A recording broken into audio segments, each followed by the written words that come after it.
Hello, everyone, and welcome to another episode of Why People Do What They Do, where we speak to accomplished and talented individuals from various fields. Today, I'm so glad to introduce our latest guest for this episode, Jenny Sun. She's a professional photographer, a master in capturing beautiful moments, especially on your special day. Yes, we will explore how she found her niche in wedding photography. But first of all, Jenny, welcome to the show. Thank you. Thank you for having me. It's really an honor to be invited and spending some time with you to talk about this. So thank you so much for having me. Thanks, Jenny. Tell us what inspired you to do what you do. This show is essentially about, really finding out people's why. So tell us what inspired you and how you got started in photography.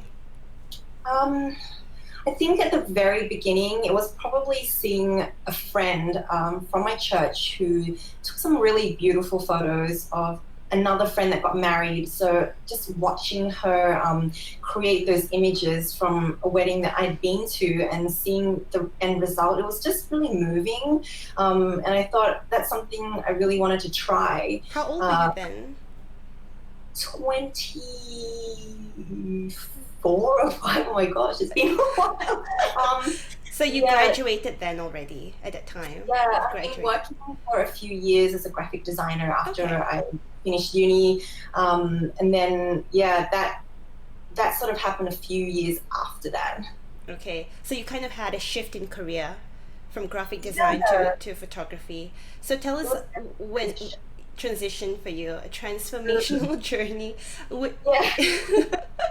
So what then after you were shown those photos of that wedding? Was it in Sydney?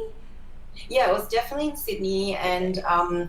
just this really beautiful black and white photos. Actually, they were really stunning, and I was like, wow, that's just amazing to see like this moment captured this way.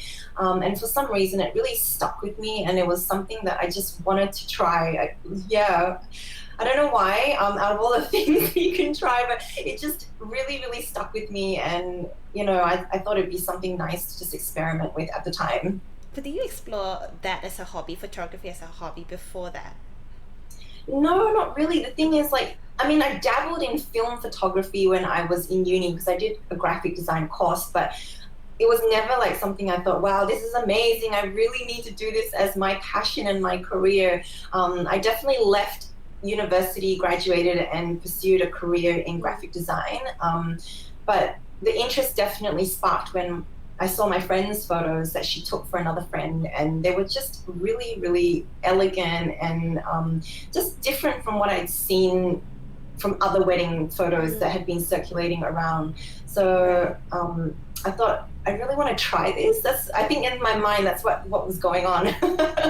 So after that, what happened then? You bought your camera, and how did you go about getting booked gigs and jobs, photography jobs, or did you start, um, just building a portfolio from there? Yeah, well, I got my camera, and obviously you have no clients when you first get your camera. So I started taking pictures of just things and people, like my family and my like flowers, just stuff around. But I did ask friends, like, hey, if you ever need somebody or you want some photos, just let me know. Like I, Mm. I think most freelancers in our industry start off in a very similar manner. You sort of offer to help friends or family, and I think the first job that I was at was at a friend's wedding, and it wasn't as a main photographer or anything. It was more like I was a side photographer and just there to take extra photos of what was happening on the day. So yeah, the pictures that resulted from that wedding were seen by another friend, and then that friend actually hired me as her wedding photographer. So yeah, it sort of came from that side job, you can say. So yeah, and then from there, it's just organic growth. Like, Mm. friends see those photos, and this is pre Facebook and pre Instagram. So I think Mm. that was around 2006. I don't think Facebook was really big and circulating until about 2007. 2007 or 2008. That's when it got really viral. So just people just sharing those photos with friends, and then subsequently just going around like, oh, Word hi. of mouth. Yeah, it Yeah. was very organic. I never did any like advertising, and I will admit here that I never went to formal photography training, no workshops. So I'm what people call a self-trained photographer, and Photoshop I learned on the go, because I think at the time there were no resources like what we have now for people wanting to learn photography. Now everyone's got stuff online, like online courses, Creative Live, like it's just so accessible. It was really different at the time. So yeah, it was definitely tough self-learning, but really good. It forced me to get all the basics, the groundwork right. So I didn't become the photographer that's like, we'll just take random pictures and then we'll edit them later. It's more like, no, get the pictures right first and then make them look good. And then there's less editing after that. Yeah. Weddings are definitely your specialty, right, Jenny? Have you thought about branching out, because you are very well known in the wedding space? Yeah. Do you think that it was sort of accidental that you stumbled upon those photos by your friend, and they happened to be wedding photos, or do you think that that was kind of a hand of fate that and you fit into that wedding space and you love telling love stories in that sense? I don't know. I think maybe it's a bit of both. Yeah, I definitely had no interest in any other form of photography before I saw those wedding photos. I think it was just something really organic, Like really something honest. clicked at that moment. Yeah, there was a lot of heart in those pictures, and I think that heart had substance. And I thought, okay, this is nice. It's different to like a photo of apples for an ad, for example. Like, yeah, I just thought, okay, this involves people, and it's relational, and it's storytelling. So it was just really lovely. Yeah. Speaking of weddings, we know that weddings can be, I mean, you would know better than anyone that weddings can be stressful, especially when dealing with couples on that day who are stressed out and are tense. For outdoor weddings, which you have shot a number of outdoor weddings, it might also mean dealing with things that are out of your control, like erratic weather. You know where I'm going with this. I actually met you at a wedding of a friend last November, I think, in Penang. Shout out to Jian if she's watching.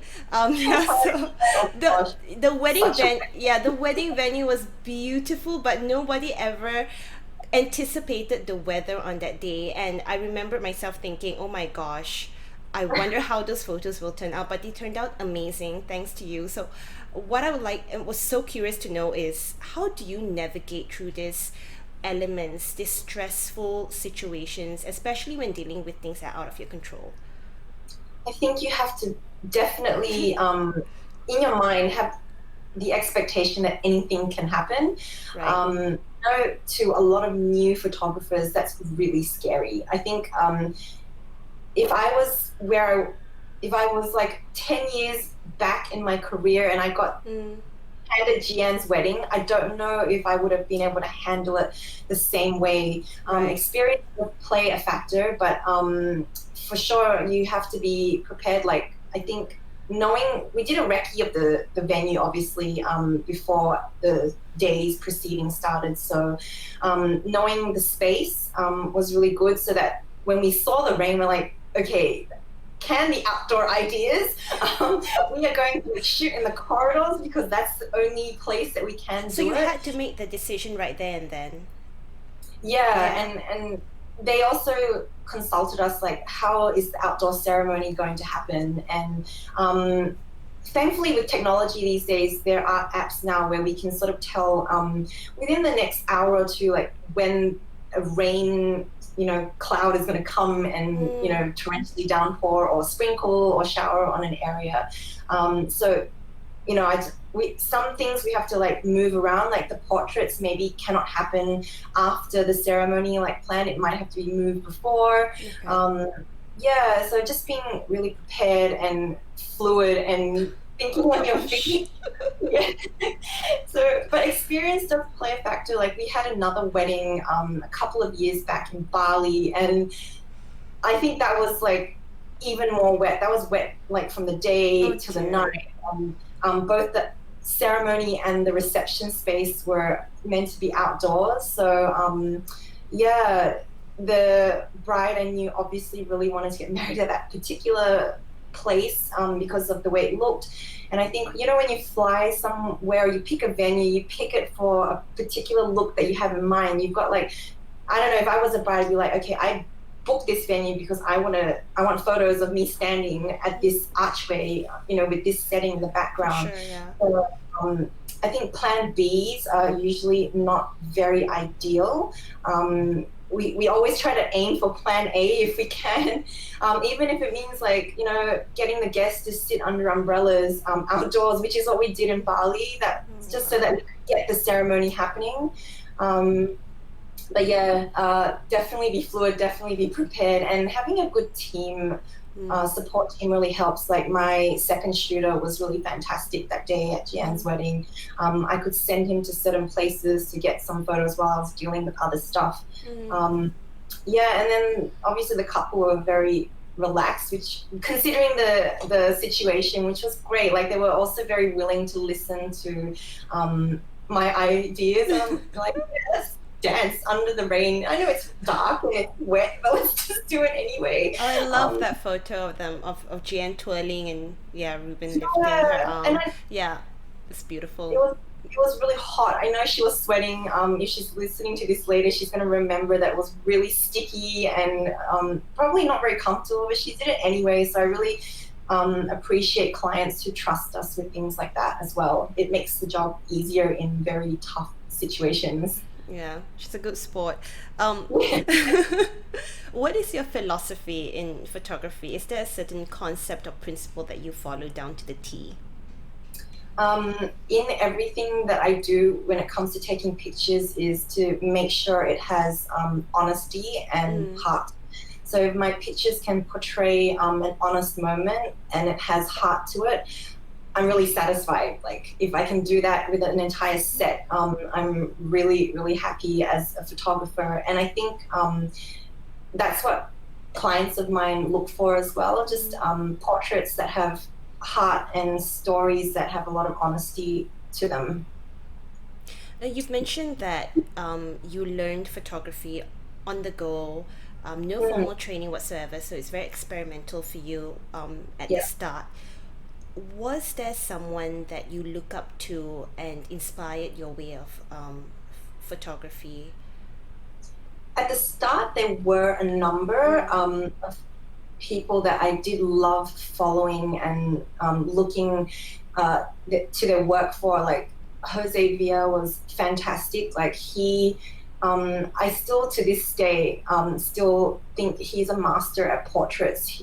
His style hasn't really changed much. Like I still feel like he's got such a classic style that spanned from the 1990s up until today, and the photos never look dated. And I thought, wow, that's amazing that like considering how many styles and trends come in and out of photography, Yeah. you can still remain so timeless. And I really thought I would love to have that element in my pictures where if people can look to my photos in another 10 years or 20 years, will they look like, wow, that was so like 2000. Like, you know, if it didn't look dated and they can't tell, I'm really happy because it means that the photos, you know, they don't. There's no expiry date to them, if that makes sense. If that makes sense.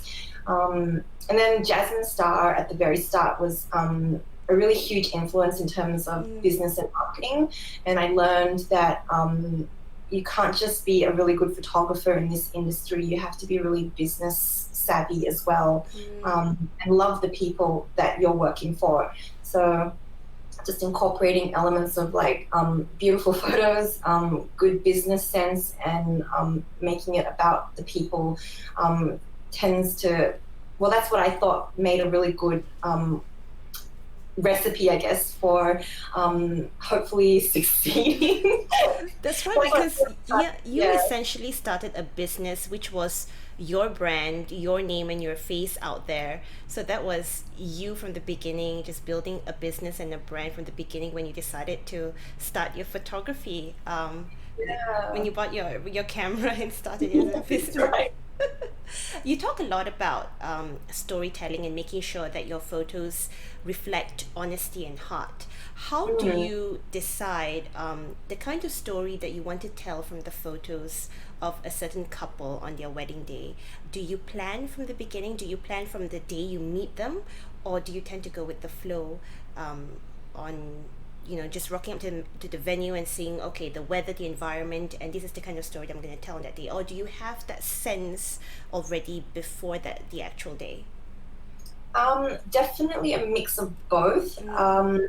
I would say, like, by getting to know the couple before the wedding day, I sort of know what's important to them in terms of things I should probably focus on taking pictures of during Mm. the day. But I will also go with the flow of on the day as well, taking into account like dynamics and the moments that happen on the day, weather, and trying to incorporate everything that happens on the day into the photos. So, um, like for example, with Jian's wedding, the rain, I thought, okay, most people hate this. Nobody wants a wet wedding, but it happened anyway. So we should keep elements of that in the photo, in the set of photos. Otherwise, like you remember in your head, but you've just got no visual references of it. And I just think that, when a couple Mm. wants to look back at their pictures in, 10 years, they're going to be like, yeah, oh my gosh, it was really wet. Oh my gosh, like, yeah, the heat wave Mm. was crazy. I mean, I shot a wedding in Sydney before where there was no air conditioning in 42-degree heat. 42 degrees. Yeah, so you think Was of in the Malaysia and you summer. add another 10 degrees and there's no air Oh conditioning and there's no gosh. fan.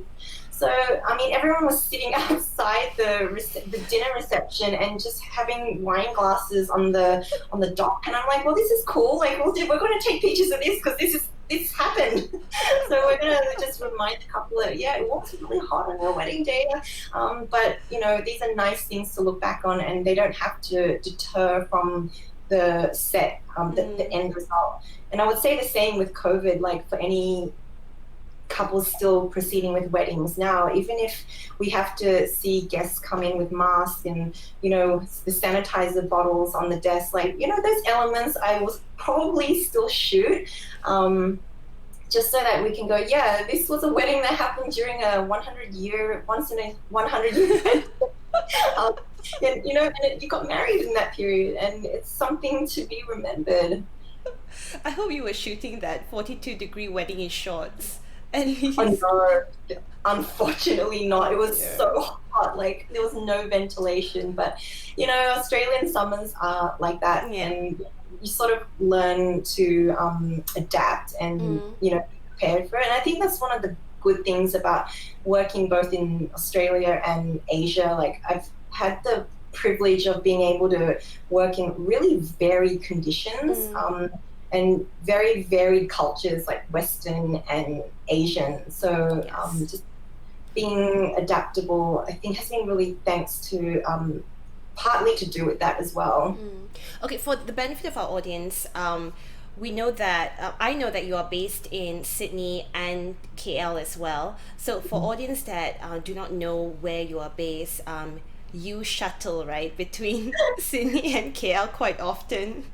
Yeah, so before COVID, it was very normal for me to go back and Mm. forth between Sydney and Kuala Lumpur. Um, Mainly these two cities, so those would be the anchor points, and we do a lot of shoots in those two cities. Mm. I think a lot of people thought I was only in Australia, and for some period of time I was only in Australia, but Okay. with the way the business sort of expanded and grew, Mm. we've made an access point in Kuala Lumpur and also Australia, Sydney. So, Mm. yeah, like I am around in Malaysia a lot more than people think. Yeah, so Jenny Sun is available in both Australia and Malaysia as well. I, I will definitely shoot you guys if you are in Malaysia for sure. Don't worry. Yeah, because I think the perception is that you are based mostly in Sydney, so not many know that you split your time between Sydney and KL quite Yeah, evenly. Yeah. yeah, it's true. So it's we've spent the last couple of years trying to clarify that, and I think it's slowly making the rounds, like the information, which is really great. But yeah, I'm glad like you brought that up. That people listening can tell us can know as well. Most satisfying aspect of the job. What do you enjoy most about your job? Definitely the relationships with clients. I've been really fortunate. We've had amazing people to photograph, and a lot of them people that I can actually just hang out with, and Oh, you know, some that's have nice. even remained friends after the wedding, and you know, I end up like being called back for their family photos or their maternity shoot, and it's just so wonderful to see that progression and growth as a family. So I love that relationship. It's I know people say like, you know, you shoot and that's it, but I find that the relationship lasts a lot Yeah. longer. Like it starts before the wedding day, and a lot of the times it goes past the wedding day as well. So they're not just, you know, objects in my photos. Like to me, they're people who have like personalities and stories and backgrounds, and I love getting to know that, and also yeah, having that shown in the photos, and you know, having that translated in the pictures that end up, you know, going back to them. That's really interesting because you not only shoot their wedding day, but Mm. their most monumental life moments, you know, maternity shoots, family shoots. That's really interesting. Not only weddings, but it goes beyond that. Most memorable project for you? Two in mind, and the thing that that links the two, like the, you know, is the fact that both shoots really pushed me out of my comfort Mm. zone, unintentionally. So first one was definitely that wedding in Bali. Like, um, I loved it. I will clearly state it now in case like any of the attendees of that wedding or like the couple or family hear this podcast or the year later. I really loved the wedding. The people were fantastic. So that was the chemistry and the energy Mm. was really great. But that day was so wet. Like it was just like, yeah, for an outdoor wedding that had to have an outdoor ceremony, outdoor portraits, and an outdoor reception. Um, and it's torrentially raining. I think it was heavier and wetter than Jian's wedding day. And then having to navigate that while still trying to get the pictures that they hoped for in their mind was Mm. quite crazy. We had to like enlist the help of basically the entire resort staff and say, we need you to So like put everything down. stressful. Yeah, but you know, the thing that came Okay. down to was like, yes, the resort staff were fantastic and helpful, and my team that day Mm. were great support. Like, you know, everyone just was like How focused many on their. team members do you have on site on that day? That day, I had two from memory. Mm. But the video team, there is also a team that I work closely with on a lot of Right. jobs, and they're fantastic as well. So it wasn't just me and my team; it was like you know, the video team, and then you know, the resort staff were great. Like I swear, if they weren't as professional as they were, we might have not made it because the ceremony finally happened 45 minutes or an hour before the sun went down, which means that once it went dark, like there's just no way you can get Wow. photos. So that was incredibly stressful, but really rewarding because when we showed the pictures to the client, and I think she was quite worried as well. We got Mm. messages after that saying, "Oh my gosh, like we saw our friends' photos. We're not sure how like your ones are gonna turn out because like it was quite scary looking at the ones that were taken on the phone." Yeah, and then just showing her the set, like, and seeing their relief and going, no, no, no, everything's fine. This is what happened. This is what everything looked like. It was all okay. But yeah, that satisfaction of being really pushed out of your comfort zone and then achieving a result that makes our client happy is really rewarding. The other one was Iceland. I did a pre-wedding. Oh, Um, nice. yeah, so everyone knows, oh yes, Iceland is like Yeah. fantastic. It's like really beautiful, and it is like this. I've never been there before, so that was like one. And then secondly, the other thing was that it was a 2-day shoot in summer. And one of the things I didn't quite realize until I got there when I was planning, the schedule of the day, because I didn't get to meet the couple face to face before the shoot because they're based in another country. So we sat down and I realized, wow, we only have 4 hours of darkness, guys. So they, we had to get up at, we had to get out for dawn and drive and basically shoot until sundown, and then obviously when you get back you need to shower, recharge, and like pack and everything. So just the physical exhaustion, and then trying to navigate around a country that you've never been to before. So it really tests your ability to just get somewhere and go, okay, I'm here now. What am I going to do? Let's just make photos and go with Right. where our eye leads us. But it was really exciting, and I think that's probably what I liked about it too. Like it was so unpredictable, and just making photos as we were going, and I was showing the client like, yeah, look, we just left site one. Look what we got on the camera, and it was really satisfying just to like go, okay, we had no plans, and there was no fixed images in my mind, and they were also very trusting. They gave me a lot of flexibility. Like there was no like, oh, we must get pictures of this and this and this. We'll just take you to the places we think are nice.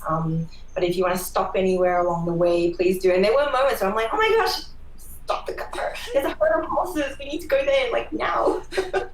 Yeah. The crazy ideas of that. You tend to travel a lot, Jenny. What is the process like for you when taking on new projects? Do you meet the couple a certain time before the actual day? Do you have a preference? How is an ideal process like for you, and what is your ideal timeline? Generally, like people book us about a year ahead of their wedding day. Pre-weddings are generally booked maybe 6 to 10 months before, depending on whether it's local or international. I think the international ones are generally booked a little bit more in advance because of the planning that's involved, with like flight tickets and hotels and stuff like that.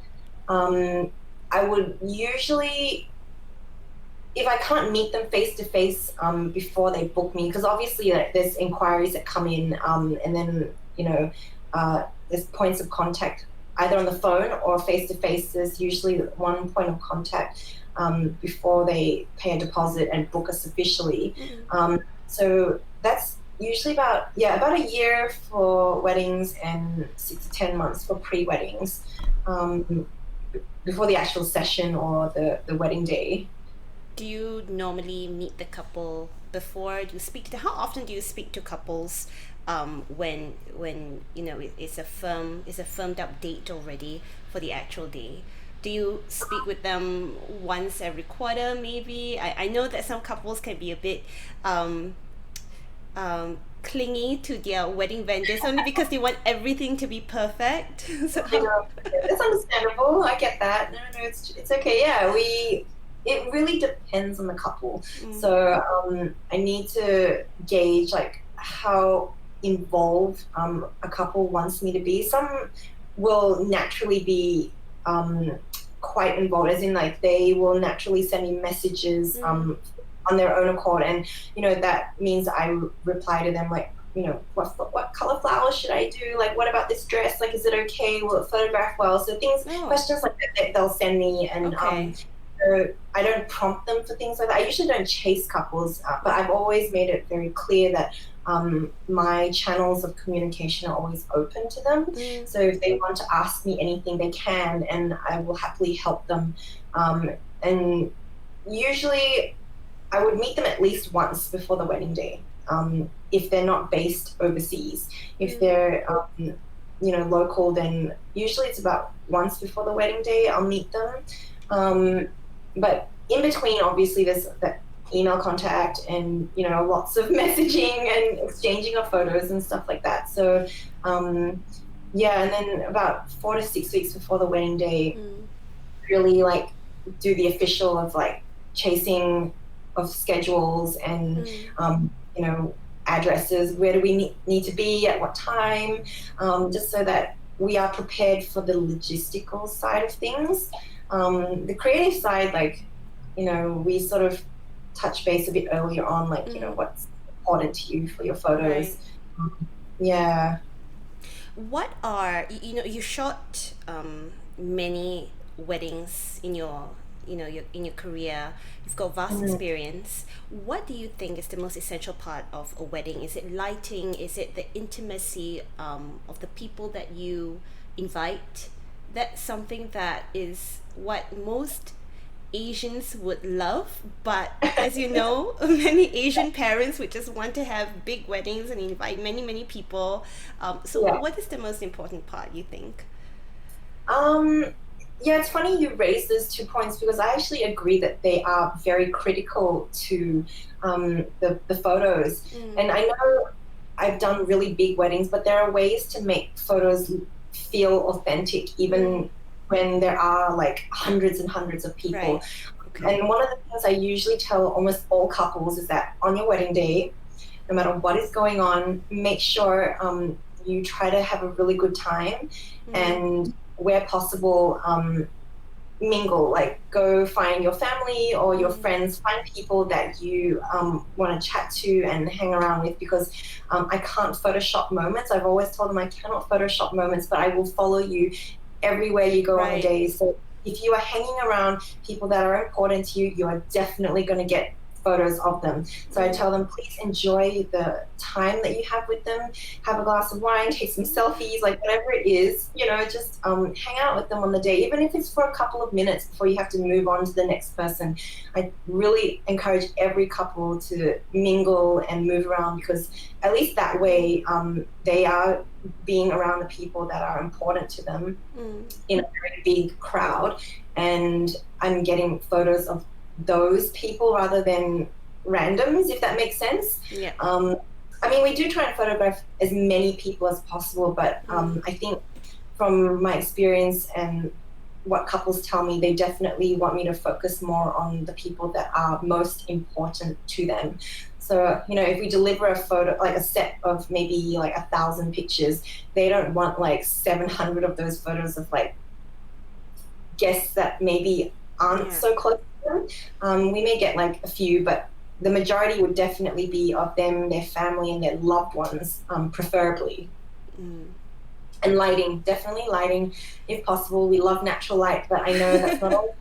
We have to end up at places at like pre-dawn hour, and we make do. We use our artificial lights, and also set the expectation with clients beforehand also, that if they are going to start their date early where there's no natural light, then their photos will look a particular way, and just to make sure that they're okay with that. Because I think with Pinterest these days, where everything is so meticulously styled and beautiful, the expectation and the reality sometimes don't always meet up. So, if they're okay with photos looking a little darker or having a bit more artificial light, and that's okay. Like, I will go ahead and shoot that with flashlights, or other video lights.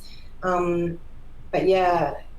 You ask any photographer, we always prefer natural lighting, but if it's not there, we'll make do as well. So does that mean that you prefer personally to shoot outdoor settings? Not necessarily. Like even indoors, there's always some form of natural light that comes through, like doors or windows. So if when they're getting ready or they're in a hotel, like we will, take photos around those areas if possible. But like I said, it's not always possible. Like I've been in places where there are really no windows or doorways that are facing natural light, so we just make do. But yeah, if I can, I'll chase the light. Like I have weird places to chase the light. Let's talk about your routine, Jenny. How do you stay creative? You mentioned earlier about wanting and aiming for that timelessness when it comes to your photos, capturing those moments, right? How do Yeah. you balance in keeping updated with what's the latest trend right now and also having that timelessness to your style? There's two places I tend to look at when I want to see what's going on in the industry. Like one is definitely Instagram. Like Yeah. every photographer does it.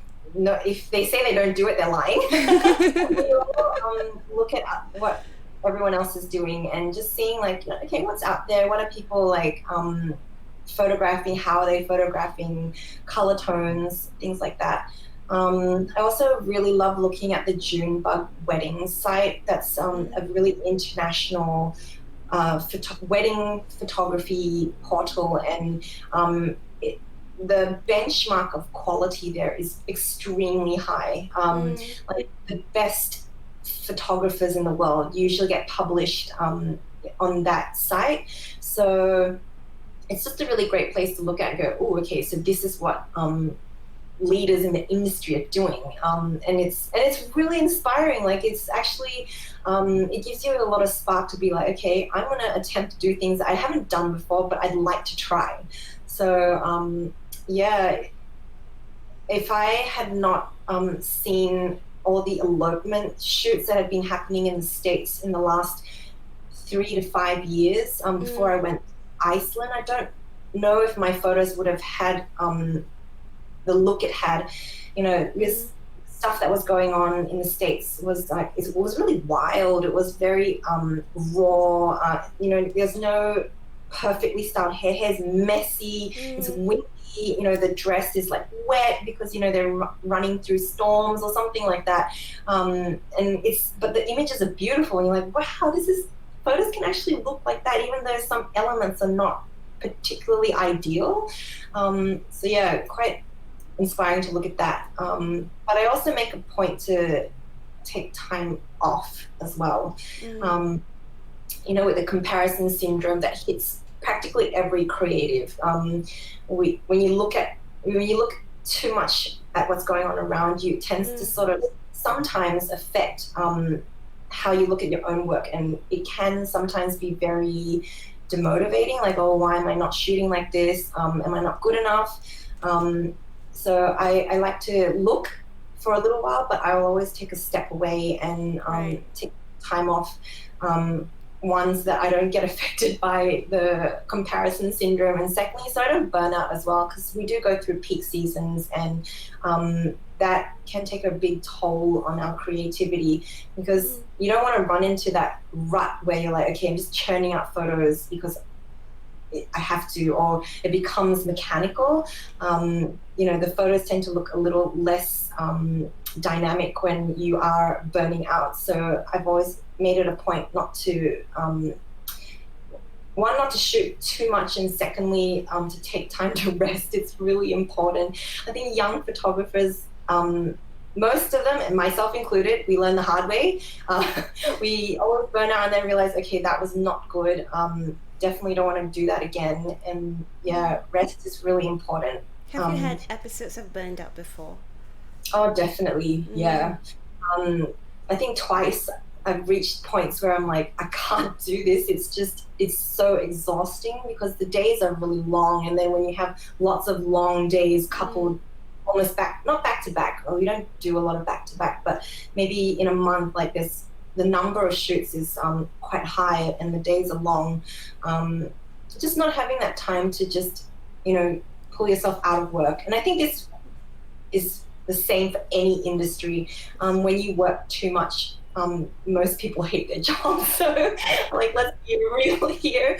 A little time away is always good. Like, you come back a little bit more refreshed, a bit more energetic. And for creatives, I find that you sort of come back with a little bit more zeal and a bit more fire to be like, hey, I'm ready to like tackle this, and let's do it in a really like good way, like to produce images that are really interesting or beautiful, that I don't know, just affect people, if that makes sense. Yeah, for sure. Is there any ritual or routine more like that you subscribe to during peak season, for instance, Mm. before a shoot? Is there a ritual that you will definitely follow? You will not break because it's bad luck to break, for instance. Oh, um, I wouldn't call it a ritual. Maybe, yeah. I sort of, it's going to sound really silly, but before every shoot, I'm saying this because like I come from a Christian background. Mm, I will sit down and I will actually pray, God, please help me see and see really well. mm, Not for myself, but I really want to do a good job for the people I'm working for. Because, like I said before, people are not numbers to me. Like they're actually people, and I know it's so important. They only get married once, and they only get one chance at taking away photos that um, are really beautiful. And I don't want to rob them of that because like maybe I'm like careless or like lazy or too tired. So I try to sleep really well before a shoot. And then okay. secondly, yeah, so sleep well, have coffee, spend a few minutes just praying God to help me see really well, and take some really beautiful photos so that my clients walk away happy. That's the most important thing. Yeah, I don't take for granted that photos are just easy to take. I think when I No. was younger, maybe I was a bit more arrogant. I used to think, yeah, yeah, it's fine, it's easy. We'll just shoot, like don't worry. But now I realize, don't take any job for granted. Like your eyes and your creativity, they can wane as well, like with fatigue or burnout, Mm, or like even just yeah, just maybe shooting the same way for too long and not challenging yourself to try different things. Yes, I try to like, I always think, what will my client want? How can I make them happy? And don't take that for granted. Like that is really important. So yeah, that's, I would say, my ritual, if that makes I sense. love that. Sleep well, get a good dose of caffeine, and pray. Yeah.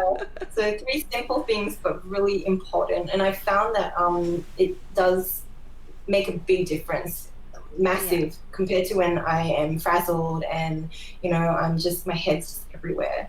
Mm, But that has needed years to hone in as well. mm. So I think just being responsible and always thinking, okay, how can I be better? How can I um, develop better for my clients and for the photos? And I find rituals like this really ground you as well and really center you. Yeah.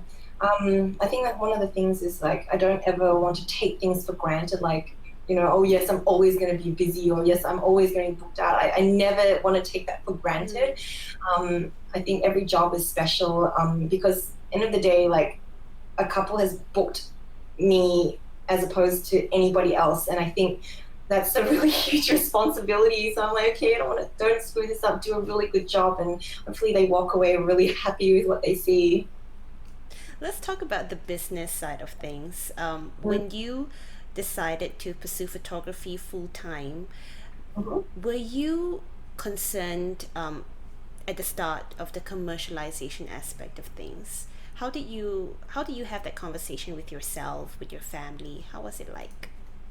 Um, I don't, because maybe I was young. Mm, I didn't think it through too much. I think having Asian parents, they were a little concerned, because I was leaving stable, you know, mm, monthly pay, um, you know, for something that was quite unpredictable and right. fairly new at the time. Like, I know, especially in the Malaysia scene, it was very male dominated when I entered. Mm, I think I may have known one female photographer in the scene at the time, but when I entered, it was hugely male dominated and really scary. So having wow. factors like that and having to work against that, and having people take you seriously enough to book you and trust you with that, over, you know, male photographers who are obviously more established, and that just fighting against that perception that the male photographers are more experienced and better at the time. I didn't really worry too much. Like it was more like, okay, I'm going to focus on my work and making it really, really good, and making sure that I make my customers really, really happy. So making sure the work is good and making the business about the people, and then trusting that everything else in between sort of like works itself out.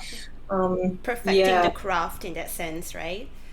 Yeah, and just never forgetting that, yes, it's a business, you have to make money, but it's not just about that. You prioritize people at the end of the day. And I've noticed that when you do that, the trust is there, and they will pass on that trust to their friends and their family. And those people come around to you when it's their turn to get married.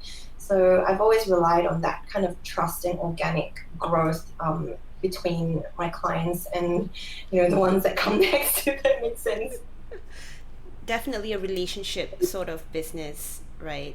Yeah. I find that maybe I don't make as much money as those giant studios that have like 10 photographers under them, but my my work has always been about people at the heart, and making sure that's a priority and having that personalized experience. And I think, well, at least I hope that's what people know of me, and that's what they're telling their friends and family. So I don't think I ever really worried too much about the commercialization aspect of the business. I mean, I took it seriously enough to learn business and some marketing, finance things.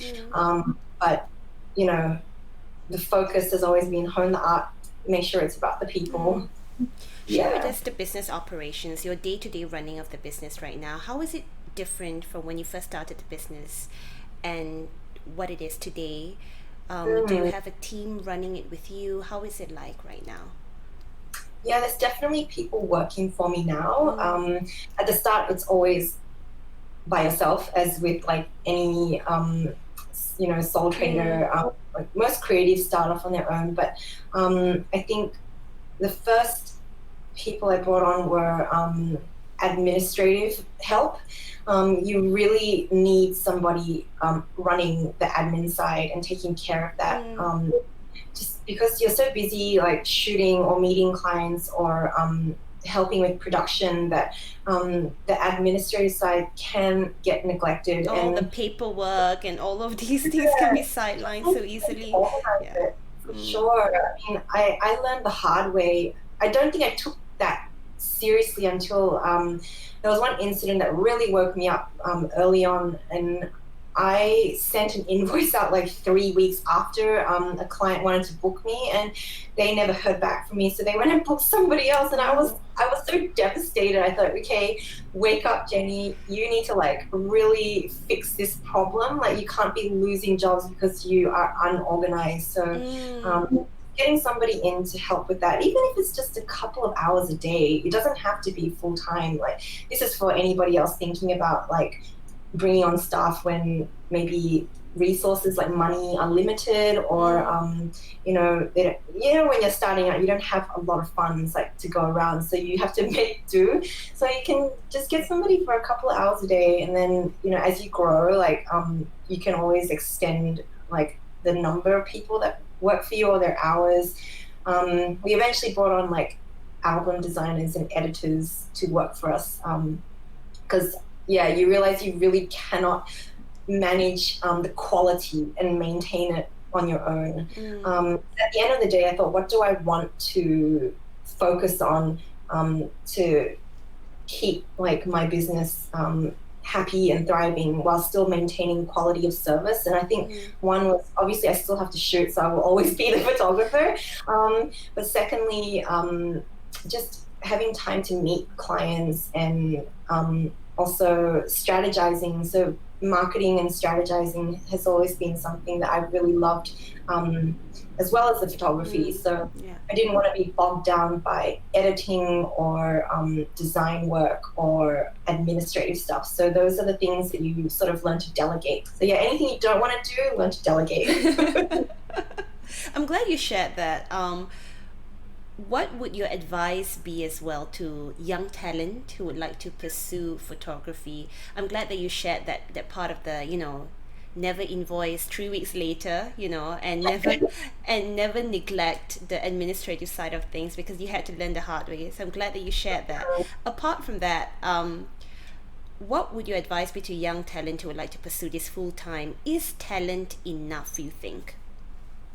Um, if I'm being honest, I would say no. Because I've seen very talented photographers fail abysmally, Mm, um, business wise, and I've seen very average photographers do phenomenally business wise. So um, I would I would probably ask the young ones, what is it that you want to do? Do you, because some people enter it just to make money, and oh, mm, to be really honest, like some people enter it just to make quick money. Then there are others that are really passionate about that. So my advice, if people want to take this career seriously, is to um, put equal amounts of work in both honing the art and mastering the business aspect of it, business mm, marketing. Like if you're not good at it, I would highly suggest maybe finding a partner that is good at it to work with, because not everybody's interested in business marketing. I get that. It's not everyone has that kind of strength. So I would say it's okay if you want to partner with somebody who is good at that, so that you can focus on the art. Um, but I don't. It's like a marriage: the business marketing aspect and the art. Like I would say that both need to be done really, really well to succeed, mm, um, and remain authentic, if that makes sense. Because I have, like I said before, I've seen average photographers who do make a lot of money, and for them, I know it's just a job, mm, which is fine. Like it's their goal at the end of the day. But I'm saying if this is your passion and this is something you want to do seriously, then work hard at both sides, and make sure that both sides are strong, and you will find that you'll have a fairly successful business in a few years. It doesn't happen overnight. You have to work really hard. anything good takes a lot of time to harvest. Yeah, definitely. I think just with today's generation, the younger generation, I've noticed, I think people want results faster, Yeah. um, which I can understand. We live in a What's very that term for instant it? culture. Instant gratification. Yes. Yes. Yeah. So yeah, Mm, I understand, like it's just the culture that we are all growing up mm, in. But I've noticed that people that really succeed and maintain that success, work really hard and do it consistently over a long period of time. mm, So it's not an overnight success, and even if it is an overnight success, it takes a lot of work to maintain it. mm, to develop and maintain it. Um, Yeah. COVID-19, let's talk about that. COVID-19 has really put a number of weddings on hold, delayed, postponed.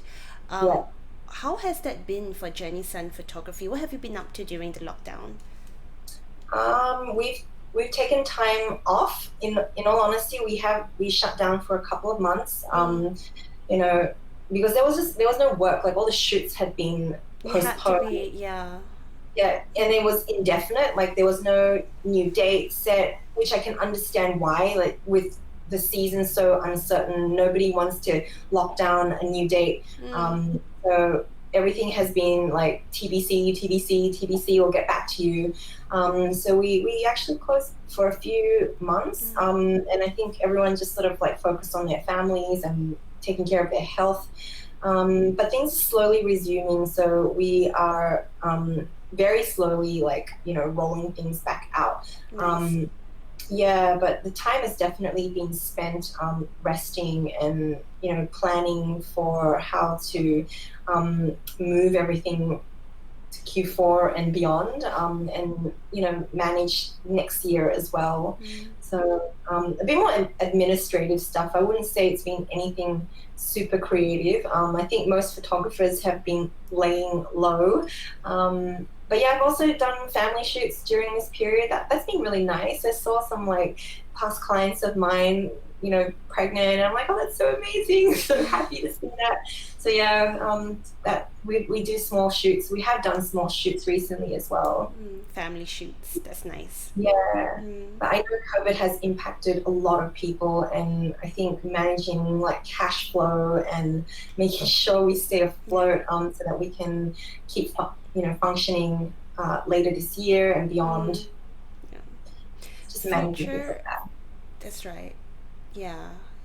So I'm just wondering whether Q4 would be extremely busy for you. Q4 to Q2 of 2021 then. It's just going to be like an avalanche of weddings for you. I wouldn't. It's not super busy in Q4. I would say that 2021 looks busy. Mm. Because most people have shifted to next year, but in saying that, it could move again. We're not sure. So yeah, like we're just sort of going with the flow at the moment. Just Mm. trying to stay fluid but prepared at the same time. I would say that it's definitely busier Q1 and Q2 next year, because that's where most people have tentatively pushed their event to, depending on what happens in the world. That's right. Yeah. We never Future. know. Yeah, that's right. Future projects that you would love to be a part of, or dream destinations that you would love to visit to shoot. Um, I wouldn't say I have any dream destinations. Maybe because I've been really fortunate. I should say I've been really, really fortunate. I have been taken to some amazing places around the world, and I've been really lucky. Um, I was supposed to go to Lake Como in April to shoot a wedding, That's but so nice. yeah, So but romantic. it was the epicenter of like. That's right. It's so romantic, but oh my gosh, it's the worst place to go right now. Yeah, so Yeah. that was really unfortunate. That was I was really looking forward to that, but you know, it was definitely the best decision that the wedding didn't go ahead because you know, yeah, no one would have made it back. I think just with the lockdowns and Oh, you flights mean being April of this year, not yeah, next year? Oh, okay. This year. year. So Okay, I no, no, no, right no. in the middle of the pandemic, like the Mm. peak pandemic. So yeah. Uh, yeah, I've been to all the places that I swear have been on my bucket list, like Iceland. I've been to Tuscany. So I don't think I have any dream destinations, but I think dream projects. For some reason, and it may sound really weird, but I really want to photograph weddings of people that may be in less fortunate circumstances. Like maybe they've been really hard hit health wise, or just something that has really made their life circumstance really hard. I've just really been interested to like meet people like that, and Okay. if they ever, even if they don't get married, I'd like to just hear their story and take their pictures and write about it. Because I used to want to be a journalist before I wanted to become like a graphic designer and a photographer. So the storytelling aspect has always been there, but just in a different form. It's just that I took the path of photos. So it'd be really nice to do a project where I could combine both the writing and the pictures and a really great story to tell at the same time. I can totally tell your love for writing because that was one of the things that drew me to you after I, started paying more attention after JN's wedding. I was like, oh, okay. Because I met you at the wedding and I started following you. And I Yeah. realized, wow, you're not only telling stories through your photos, but in your social media platforms, you tend to tell stories through your writing and also through your photos. So that was something that I thought was really interesting and holistic in that sense. Yeah, no, I love writing. It just so happens that yeah, life and fate decided to push me in the photo aspect. But yeah, it's been the platform has allowed me to integrate both in a particular way. But I would really love it if I met people where I could really write a very different kind of story. Maybe it doesn't even have to be about weddings, just about people and maybe their life or something. I'm not sure. It's just something that's really intrigued me, and maybe it's that old journalism spirit from like when I was younger. I'm not sure. Yeah, but I'd love to do that if that ever came about. I'm sure it will. Tell Yeah. us how people can get in touch with you to view your work, and also to engage you for upcoming weddings. I'm sure there'll be many weddings in the next few quarters. So, where can our audience reach out to you and find you and Um, your work? yeah, the place I post the most is definitely Instagram if they want to see my current work. And if they just want to pop me an email from there, there's an email button, I think, on my Instagram. So they can just press that and it'll directly email straight to me. So yeah, I'd love to hear from them if they ever decide to get married and want to hire me. Yeah, please call me. Yes, guys, Jenny is available. She shuttles between Sydney and KL, so no perception, that she is only based in Sydney. She's based both in Sydney and KL, and she can travel with you wherever your dream destination is. So, guys, that was Jenny Sun. Thank you, Jenny, for being with us here today. Such a pleasure to have you with us. No, thank you. It was really fun. Really loved chatting with you tonight. I love it. This is actually our first evening interview for Why People Oh, Do What They Do. really? Yes, there's a first for everything. Oh, nice. Okay. Yeah. Awesome. Thank you guys. Thanks for watching. You can find our content streamed live here on Facebook. Our content will also be up on YouTube and Spotify. You can also find us on www.WPDWTD.com. If you haven't liked or subscribed yet, please click the button on YouTube. And I'll see you in the next episode. Bye everyone. Thanks, Jenny. Thank you. Bye.